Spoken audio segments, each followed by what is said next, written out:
Hello friends. बात करते हैं दोस्तों आरटीई 2011 के अध्याय और अनुच्छेदों के विषय में। तो आपको बता दूं कि आरटीई 2011 के अंदर दोस्तों 10 अध्याय और 29 अनुच्छेद हैं।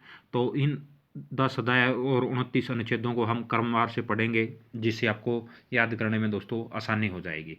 तो चलिए दोस्तों शुरू करते हैं आरटीई 2011 के 29 अनुच्छेद। तो सबसे पहला जो अनुच्छेद है दोस्तों, उसके अंदर नाम और प्रसार आ जाएगी। और दूसरा अनुच्छेद दोस्तों परिभाषा। तो ये अध्याय 1 के अंदर आते हैं दोस्तों। एक तो पहला अनुच्छेद और एक है दूसरा अनुच्छेद, जिसमें नाम और प्रसार और परिभाषा बताई गई है। इसके बाद है इम्पोर्टेंट, यहाँ से स्टार्ट हो जाता है दोस्तों। तो जो अनुच्छेद 3 है दोस्तों, उसमें एसएमसी की जो संरचना व कार्य बताए गए हैं। और इसके बाद है अनुच्छेद 4 दोस्तों, इसमें एसएमसी की जो कार्यकारिणी समिति होती है दोस्तों, उसके बारे में बताया गया है। और जो अनुच्छेद 5 है दोस्तों, उसके अंदर बताया गया है विद्यालय विकास योजना, जो एसएमसी की जो एसएमसी बनाएगी, जो विद्यालय की विकास योजना, उसके बारे में बताया गया दोस्तों। इसके बाद दोस्तों बात करते हैं अनुच्छेद 6 की। तो ये दोस्तों विशेष प्रशिक्षण, ये बालक का अधिकार है दोस्तों। विशेष प्रशिक्षण प्राप्त करने का जो अधिकार है बालक का, उसके बारे में दोस्तों इसमें बताया गया है। इसके बाद है जो अनुच्छेद 7 है दोस्तों, उसके अंदर बताया गया है विद्यालय का क्षेत्र, कि विद्यालय कितना दूर होना चाहिए दोस्तों, किसी भी कस्बे या गांव से कितना दूर विद्यालय होना चाहिए। तो विद्यालय के क्षेत्र के बारे में इसमें बताया गया दोस्तों। उसके बाद है अनुच्छेद 8 में दोस्तों राज्य सरकार व स्थानीय जो प्राधिकारी होते हैं दोस्तों, उनके दायित्वों के बारे में बताया गया। इसके बाद अनुच्छेद 9 के अंदर बताया गया दोस्तों जो स्थानीय प्राधिकारी का अभिलेख, इसके बारे में कहा जाता है कि जैसे कि जो स्थानीय प्राधिकारी होते हैं वही रिकॉर्ड रखते हैं बच्चों वगैरह का, जो भी बच्चे होते हैं उनका रिकॉर्ड स्थानीय प्राधिकारी के कर्तव्य है दोस्तों ये।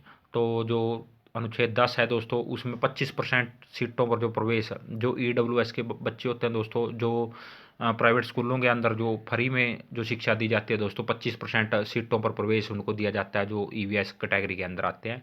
इसके बाद है अनुच्छेद 11, तो सरकार द्वारा जो राशि का पुनर्भरण किया जाता है दोस्तों, जो ये 25% सीटों पर प्रवेश दिया जाता है, इसका जो दोस्तों पुनर्भरण है, जो पैसे दिए जाते हैं दोस्तों प्राइवेट स्कूलों को, वो सरकार द्वारा दिए जाते हैं।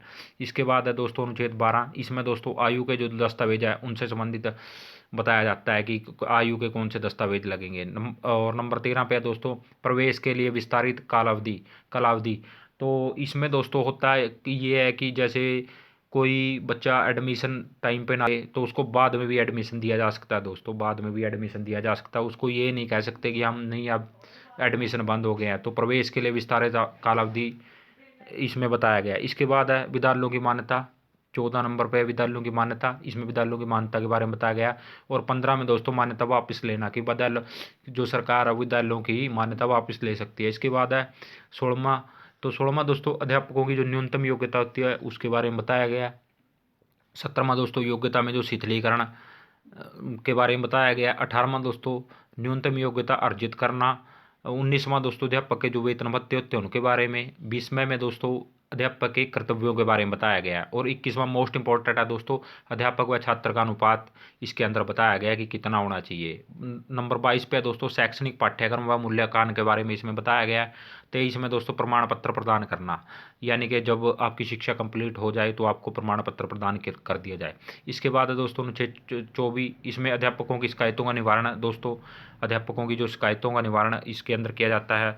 अनुच्छेद 25 के अंदर दोस्तों बालकों व माता पिता की शिकायतों का निवारण किया जाता है दोस्तों इसके अंदर। इसके बाद है 26वां राज्य बाल अधिकार संरक्षण आयोग के बारे में इसमें बताया गया दोस्तों। इसके बाद दोस्तों हम बात करते हैं 27वां की, तो परिवादों को प्रस्तुत करने का तरीका।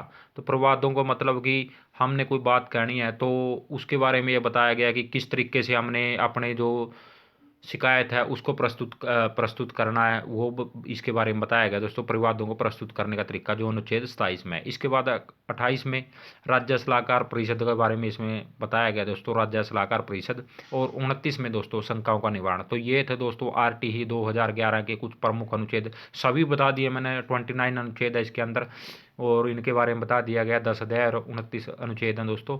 तो यहाँ से क्वेश्चन आ सकता है दोस्तों एक।